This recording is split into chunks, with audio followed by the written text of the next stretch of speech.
Bonjour à tous, aujourd'hui l'objet de ma vidéo c'est de vous montrer comment diagnostiquer une panne de calculateur moteur donc sur ma Peugeot 207 1,6 litre HDI 110 chevaux, elle est de 2006. Voilà, qu'est-ce qui s'est passé un matin en voulant la démarrer, j'ai mis le contact comme ça et rien ne se passe, vous voyez, je mets des coups de contact et rien ne se passe si ce n'est un message sur le tableau de bord indiquant système anti-pollution défaillant. Donc mon premier réflexe à ce moment-là, c'était de la brancher sur Jackbox. Une fois la voiture connectée sur Jackbox, donc je suis allé dans recherche de panne. Donc là en l'occurrence, pour aller plus vite, j'ai déjà fait ma recherche de panne et on peut s'apercevoir en l'occurrence, ça saute aux yeux, qu'il y a un problème de communication avec le calculateur contrôle moteur, ici dans la deuxième ligne en rouge. Ça donne déjà une première piste. Mais d'autres messages apparaissent, notamment sur le BSI. Défaut d'absence de communication avec le contrôleur moteur.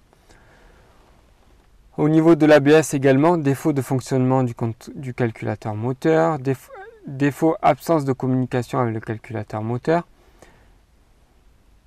Donc vous voyez, il y a quand même des pistes déjà qui sont pas mal. Vous avez aussi des défauts au niveau du BSM, etc. Bon, à ce moment-là, je ne vous cache pas que j'étais un peu perdu parce que malgré tous ces défauts, ces indices, ce n'était pas forcément le calculateur moteur qui était en cause. D'ailleurs, je me suis fait aider dans un forum qui s'appelle lemondedudiagauto.com et donc du coup, c'est vrai que j'ai ouvert un sujet et plusieurs personnes m'ont dit mais non, c'est le BSI qui est en cause, c'est le BSM, c'est un problème de masse, c'est un problème de ton bloc du calculateur au niveau du bloc ABS. Bref, c'est parti un peu dans tous les sens jusqu'à ce que Aliotom59 est venu à ma rescousse et je l'en remercie vivement. C'est le fondateur de ce forum, lemondedudiagauto.com. Il est venu à ma rescousse, il m'a dit oui effectivement, tu sais, ça part un peu dans tous les sens, donc tu n'es pas prêt de réparer ta voiture. Donc il m'a dit ce qu'il faut que tu fasses, c'est très simple, c'est qu'on fasse des tests ensemble. Et donc du coup, c'est l'objet de ma vidéo. Je vais vous montrer comment j'ai procédé pour arriver à cette finalité que le calculateur moteur est HS. Avant de vous montrer les opérations effectuées, je tenais à vous présenter et à vous expliquer ce schéma électrique de ma voiture.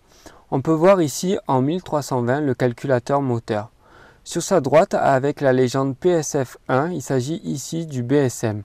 On peut d'ailleurs distinguer le relais R1 ici et le relais R2. Revenant à gauche du calculateur moteur, nous avons la masse MC10. Puis ici, la prise diagnostique.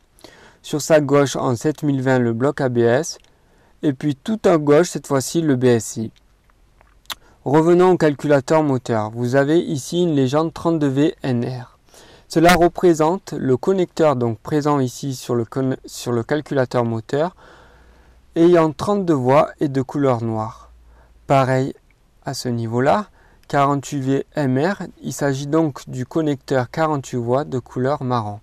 Ceci s'applique également pour les autres composants, à savoir BSM ou ABS ou BSI. Autre point important, l'indication ici par exemple 7842B sera imprimée directement sur le fil électrique reliant le calculateur moteur en C3 au BSI en 10. Cela facilitera son repérage.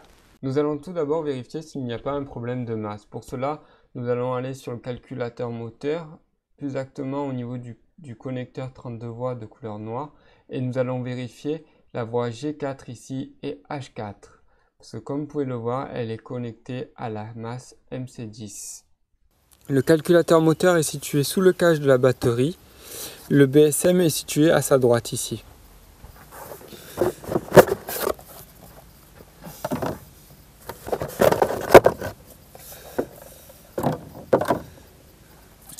Donc vous voyez, donc le calculateur est situé ici. Vous avez les connecteurs au nombre de 3. Pour faire le test de la masse au niveau de la voie G4 et H4, j'utilise cette lampe témoin. que je vous mettrai en description.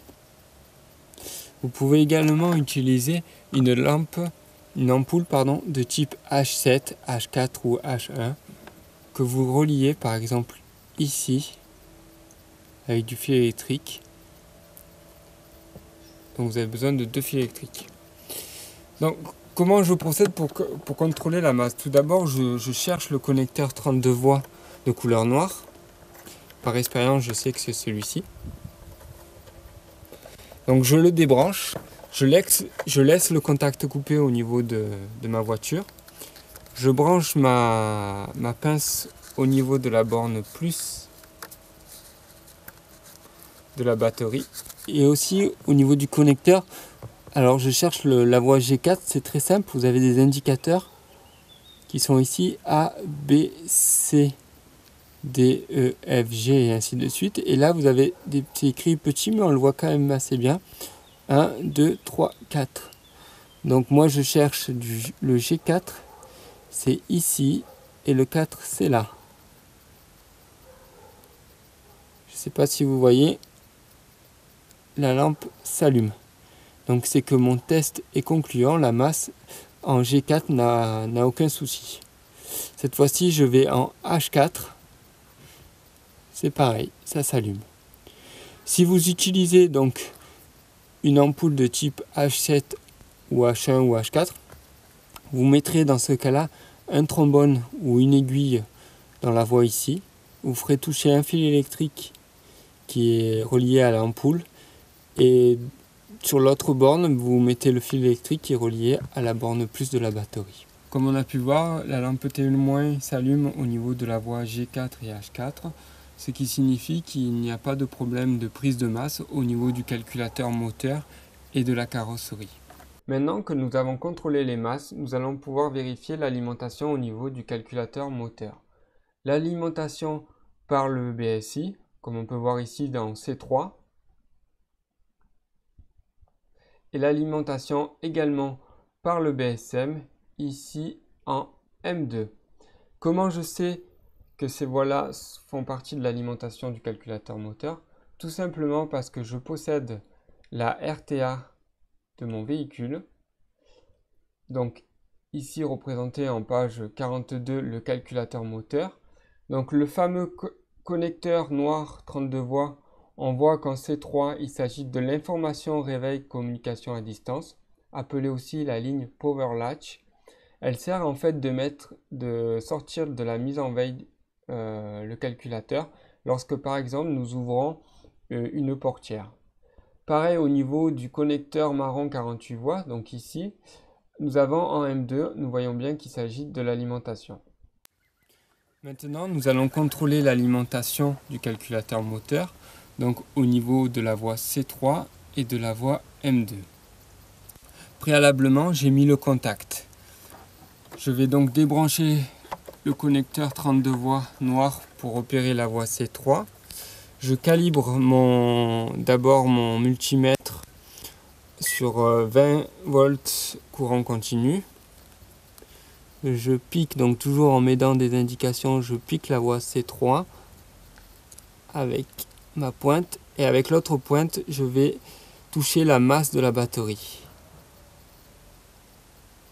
Alors là je peux pas vous montrer parce que j'ai que deux mains, mais au niveau du multimètre j'ai 11,85 volts, ce qui veut dire que le BSI alimente bien le calculateur moteur. Je fais pareil cette fois-ci avec le connecteur 48 voies de couleur marron et je cherche la voie M2. Donc M2, ici je pointe, toujours pareil, et je pointe avec l'autre au niveau de la masse de la batterie. Alors là j'ai un problème d'alimentation, clairement j'ai une valeur de 0,03 volts. Donc il y a un souci de 0,015 volts. Donc il y a clairement un souci au niveau de la voie M2. Lors de mon précédent test, j'ai pu remarquer qu'il y a un problème d'alimentation au niveau de la voie M2 du calculateur moteur. Je vais dorénavant contrôler le fil électrique entre la voie M2 du calculateur et la voie 5 du BSM pour voir s'il n'est pas coupé à l'aide d'un multimètre. Je vais également en profiter pour contrôler le fil électrique entre la voie 9 du BSM et la voie E1 du calculateur moteur. Il s'agit en fait de la masse de commande. Donc pour cela, j'ai enlevé donc le cache du BSM que je vous ai montré tout à l'heure qui est situé ici. J'ai pris donc à l'aide toujours de mon multimètre contact de la voiture coupée. J'ai repéré la borne 5 du 28 voies noires du BSM. Donc j'ai pointé comme ceci. J'ai allumé mon multimètre que j'ai calibré sur 200 ohms. Et j'ai repéré également la borne, la voie M2 du 48 voies calculateur moteur. Là, au niveau du multimètre, vous ne devez pas avoir une valeur qui dépasse 0,5 ohms. Si cette valeur dépasse 0,5 ohms, ça veut dire que soit votre fil est coupé, soit il est oxydé. Là, en l'occurrence, je suis à 0,09 ohms. Donc tout va bien, le test de résistance est concluant. Cette fois-ci, je vais contrôler la borne 9, toujours donc contact coupé, la borne 9 au niveau du 28 voies noires du BSM. J'utilise cette fois-ci des aiguilles parce que les voies sont quand même pas mal rétrécies et mes pointes du multimètre n'y ont pas accès. Et donc la voie 9 du BSM et la voie E1 du 48 voies marron du calculateur moteur. Voilà. Donc toujours à l'aide de mon multimètre calibré sur 200 ohms, je touche les aiguilles. Et là au niveau des valeurs, bon effectivement avec les aiguilles c'est un peu plus élevé, mais je reste en dessous de 0,5 ohms, je suis à peu près à 0,4. Donc ce qui signifie que le test de résistance est concluant également. Le fil entre cette borne E1 et cette borne 9 n'est pas coupé. Maintenant que je sais que ces deux fils électriques ne sont pas coupés, il y a effectivement deux hypothèses. Soit le calculateur moteur est HS, soit c'est le BSM, plus précisément un de ses relais. Pour finir, je vais faire un dernier test. À l'aide d'une aiguille, je vais piquer le fil électrique ici au niveau de la voie E1. Cette aiguille, je vais la relier avec un fil électrique à la masse de la batterie, soit la borne moins. S'il s'avère que la voiture démarre, c'est que le calculateur moteur est HS, c'est-à-dire qu'il ne commande pas par la masse le relais R1. Donc voilà, donc j'ai tout rebranché. Maintenant, l'ultime test, je vais utiliser une aiguille, comme vous pouvez voir ici, là, relier un fil électrique. Cette partie-là, je vais donc la fixer au moins de la batterie, à la masse. Et j'ai repéré de ce fait le fil électrique E1 qui est situé sur le 48 voies de couleur noire du BSM, donc qui est branché, qui est bien connecté cette fois-ci. Je l'ai repéré parce que, référez-vous à mon schéma électrique, il y a dessus imprimé 1229. Tout d'abord, je connecte cette partie-là à la masse.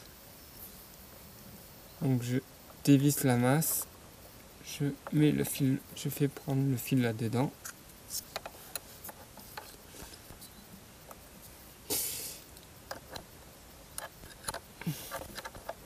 Je resserre avec une clé plate de 8.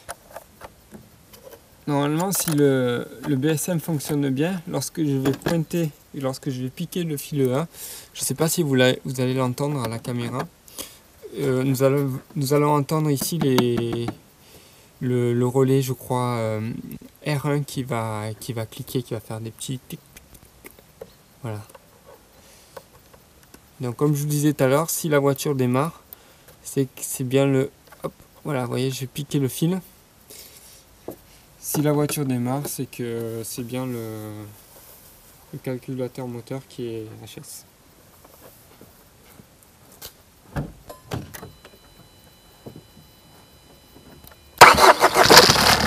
Voilà, le moteur démarre, ce qui confirme bien que le calculateur moteur est HS, car il ne commande pas par la masse le relais R1.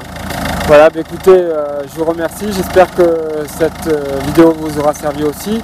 La prochaine vidéo donc, sera comment réparer ce calculateur moteur. C'est un peu spécifique car je vais en acheter un d'occasion. Forcément, il n'aura pas la même programmation, les mêmes données que ma voiture.